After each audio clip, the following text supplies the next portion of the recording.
Nah, kali ini kita akan mempelajari tentang bagaimana penerapan sistem bersama linear 3 variabel atau SPLTV pada masalah kontekstual atau biasa disebut soal cerita. Jadi setelah sebelumnya kita mempelajari tentang bagaimana menyelesaikan SPLTV, sekarang kita ke penerapannya di soal-soal kehidupan sehari-hari. Nah, coba kita perhatikan permasalahan di bawah ini. Bu Wati, Bu Yanti, dan Bu Sita belanja buah di sebuah toko buah. Bu Wati membeli 2 kg jeruk, 1 kg apel, dan 4 kg pir seharga Rp112.000. Bu Yanti membeli 2 kg apel dan 1 kg pir seharga Rp58.000. Bu Sita membeli 3 kg jeruk dan 2 kg pir seharga Rp79.000. Nah, buah apakah yang harganya paling mahal? Nah, soal-soal atau permasalahan tersebut seperti yang di atas ini dapat diselesaikan menggunakan sistem persamaan linear 3 variabel. Tapi sebelumnya, karena konteks soal atau soal cerita ini masih berupa deskripsi, ya, masih berupa kalimat, maka kalian harus dapat mengubah permasalahan tersebut menjadi model berbentuk SPLTV dulu, ya.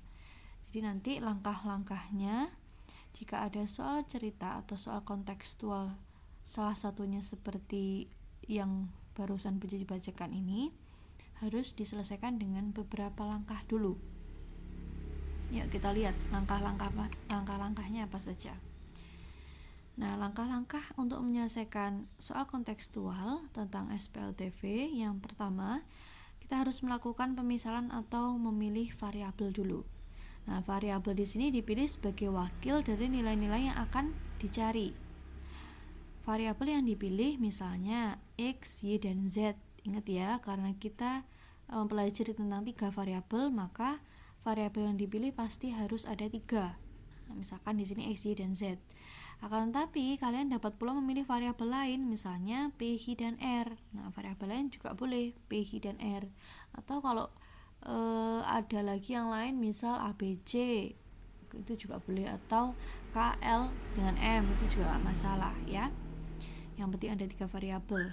Nah, variabel tersebut harus tepat mewakili permasalahan yang ada. Nah, jadi harus memisalkan dulu. Misalkan kalian mau pilih X, Y, dan Z variabelnya, X itu memisalkan apa, Y memisalkan apa, dan Z memisalkan apa, itu harus jelas dulu. Nah, kemudian setelah memilih variabel atau melakukan pemisalan, untuk langkah yang kedua, kita membuat model matematikanya, ya. Model matematika yang dimaksud di sini berbentuk sistem persamaan linear 3 variabel dan menggunakan variabel yang telah dipilih pada langkah ke-1. Kemudian langkah ketiga, menyelesaikan dan menafsirkan penyelesaian SPLTV. Nah, SPLTV diselesaikan sehingga diperoleh nilai setiap variabel. Selanjutnya, nilai setiap variabel dicocokkan dengan nilai yang diwakilinya. Dengan demikian, nilai-nilai permasalahan nyata telah ditemukan. Nah, untuk menyelesaikan sistem persamaan linear 3 variabel ini menggunakan materi pada pertemuan sebelumnya, ya. Yang ada 3 metode itu, ada yang substitusi saja atau eliminasi saja, atau yang ketiga itu gabungan antara eliminasi dan substitusi. Nah, untuk menyelesaikannya silahkan nanti pilih salah satu metode yang menurut kalian lebih mudah untuk diterapkan. Selanjutnya kita menafsirkan penyelesaiannya tadi. Sudah menjawab pertanyaan atau belum? Intinya biasanya itu di paling bawah penyelesaian yang dituliskan jadi bla bla bla bla bla gitu. Jadi misalkan soal yang tadi kan, soal cerita tadi kan, buah apakah yang harganya paling mahal, berarti nanti setelah menyelesaikan soal otomatis di paling bawah harusnya ada kesimpulan. Jadi buah yang paling mahal harganya adalah buah apa gitu. Apakah buah apel, apakah buah pir, atau buah jeruk, gitu ya langkah-langkahnya. Jadi melewati 3 langkah ini. Nah, sekarang kalau misalkan kita mau menyelesaikan soal cerita yang barusan Bu Cici bacakan di halaman pertama tadi, tentang buah mana yang paling mahal harganya, cara untuk menyelesaikannya kita lakukan berdasarkan langkah-langkah tadi ya, ketiga langkah tadi. Nah, langkah 1 kita lakukan pemisalan dulu. Di sini bujut-jipida variabelnya X, Y, dan Z. Nah, kita misalkan X itu sebagai harga 1 kg buah jeruk, Y sebagai harga 1 kg apel, dan Z sebagai harga 1 kg pir. Nah, ini yang bujut maksud permisalannya harus jelas. Jadi X, Y, dan Z itu masing-masing mewakili apa, itu harus jelas tertulis di langkah 1 atau langkah permisalan. Nah, selanjutnya langkah kedua yaitu membuat model matematika. Di sini kita ambil per kalimat agar lebih mudah. Di sini satu kalimat yaitu Bu Wati membeli 2 kg jeruk, 1 kg apel, dan 4 kg pir seharga Rp112.000. Nah, dari keterangan ini kita peroleh persamaan. Karena tadi harga 1 kg jeruk dimisalkan X, berarti karena ini 2 kilo berarti kan 2X ya, plus 1 kg apel tadi Y berarti plus Y, ditambah 4 kg pir tadi kan Z, berarti 4Z sama dengan 112.000. Nah, ini sebagai persamaan yang pertama. Nah, kemudian kalimat yang kedua, Bu Yanti membeli 2 kg apel dan 1 kg pir seharga Rp58.000. Dari keterangan ini diperoleh persamaan 2 kg apel, tadi kan apel Y ya, berarti 2Y plus 1 kg pirnya kan Z, berarti plus Z sama dengan 58.000. Ini sebagai persamaan yang kedua. Nah, selanjutnya kalimat yang ketiga, Bu Sita membeli 3 kg jeruk dan 2 kg pir seharga Rp79.000. Dari keterangan ini diperoleh persamaan 3 kg jeruk tadi variabelnya Z, berarti X ya, berarti 3X plus 2 kg pir tadi kan Z, berarti plus 2Z sama dengan 79.000. Ini sebagai persamaan ketiga. Jadi di sini nanti kalau kalian misalkan ini tidak selalu harus 3 variabel ada semua di sini. Maksudnya ada 3 variabel yang wajib ada itu di ketiga sistem ya. Di sini kan ada X, ada Y juga ada ini, terus ada Z. Jadi dari ketiga sistem ini harus ada variabel X, Y, dan Z.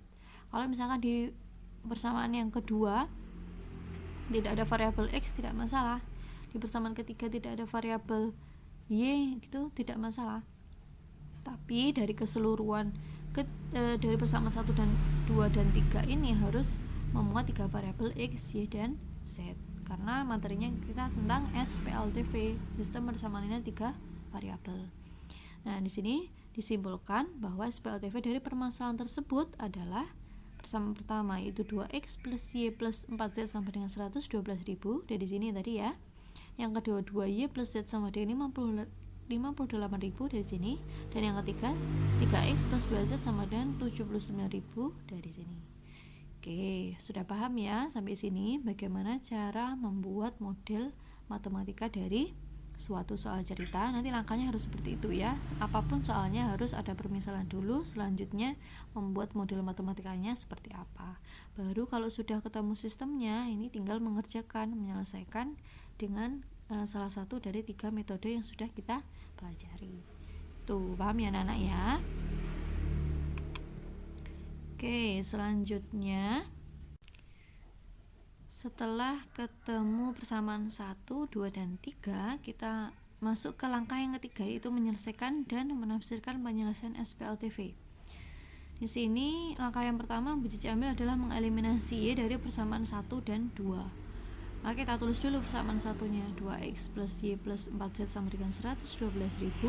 Persamaan keduanya 2Y plus Z sama dengan 58.000.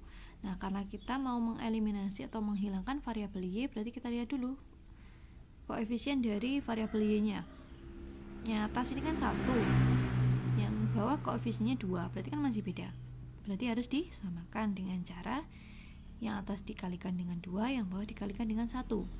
Berarti 2X dikalikan 2 hasilnya 4X, Y dikalikan 2 hasilnya 2Y, 4Z dikalikan 2 hasilnya 8Z, dan 112.000 dikalikan 2 hasilnya 224.000. Yang bawah kita kalikan dengan 1, berarti 2Y dikalikan 1 hasilnya tetap 2Y, Z dikalikan 1 hasilnya tetap Z, dan 58.000 dikalikan 1 hasilnya tetap 58.000. Kemudian kita lihat, oh ternyata koefisien variabel Y-nya sudah sama. Nah, terus kita lihat lagi tandanya, oh sama-sama plus, berarti harus dikurangi.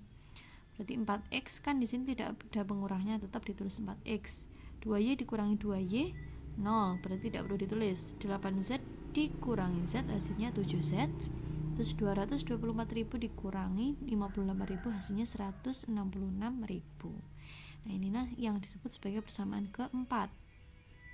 Selanjutnya, setelah ketemu persamaan keempat, kita eliminasi variabel x-nya sekarang dari persamaan 3 dan 4. Kita tulis dulu persamaan 3 dari atas ini ya, persamaan 3 ya. 3x plus 2z sama dengan 79.000, persamaan keempatnya dari sini tadi. 4x plus 7z sama dengan 166.000. Nah, karena kita mau eliminasi variabel x, kita lihat dulu koefisiennya sudah sama atau belum. Yang atas ternyata masih 3, yang bawah masih 4, berarti kan beda. Berarti yang atas saya kalikan dengan 4, yang bawah dikalikan dengan 3. Oke, sekarang kita hitung. 3x dikalikan 4 hasilnya 12x, 2z dikalikan 4 hasilnya 8z, 79.000 kalikan 4 hasilnya 316.000.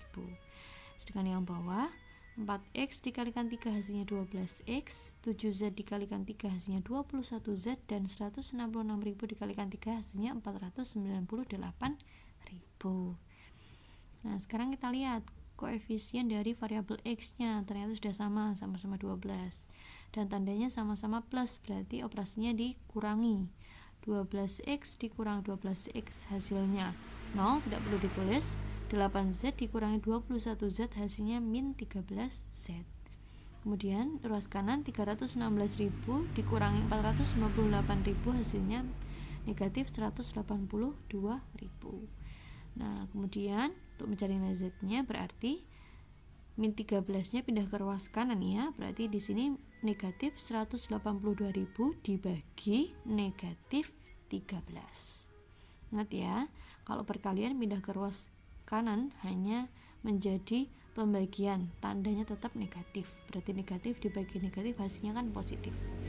Berarti 182.000 dibagi 13 hasilnya 14.000. Ketemulah nilai Z sama dengan 14.000. Paham ya sampai sini anak-anak ya? Oke, selanjutnya setelah ketemu nilai Z sama dengan 14.000, kita substitusi nilai Z tadi ke dalam persamaan ketiga. Sini menjadi tulis persamaannya biar tidak lupa. Persamaan ketiga kita tulis dulu 3x plus 2z sama dengan 79.000 tadi. Nah, kita masukkan, substitusikan z sama dengan 14.000, berarti kita punya 3x plus 2 dalam kurung 14.000 sama dengan 79.000. Berarti 3x plus 2 kali 14.000 sama dengan 28.000 sama dengan 79.000. Berarti 3x sama dengan 79.000. Di sini 28.000 kan, pindah ruas kanan berarti dikurangi. Berarti kita punya 79.000 dikurangi 28.000 hasilnya 51.000.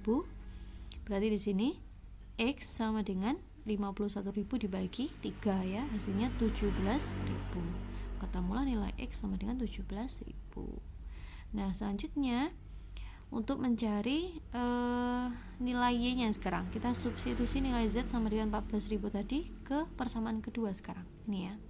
Berarti 2y plus z sama dengan 58.000.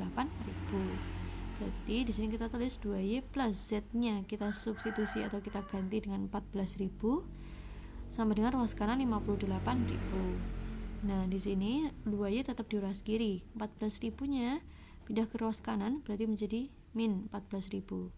Berarti 58.000 dikurangi 14.000 menjadi berapa? 44.000. Oke, betul. Kemudian kedua ruas kita bagi dengan 2, berarti y sama dengan 22.000. Ketemulah nilai y sama dengan 22.000. Nah, tadi masih ingat kan permisalannya kita? X tadi menyatakan harga 1 kg jeruk ya. Berarti kalau di sini x-nya sama dengan 17.000, kita simpulkan harga 1 kg jeruk adalah 17.000 rupiah. Kemudian y tadi menyatakan apa? Harga 1 kg apel. Berarti karena Y-nya sama dengan 22.000, maka harga 1 kg apel adalah Rp22.000. Dan yang ketiga, tadi Z menyatakan apa? Harga 1 kg bir. Berarti harga 1 kg bir adalah Rp14.000.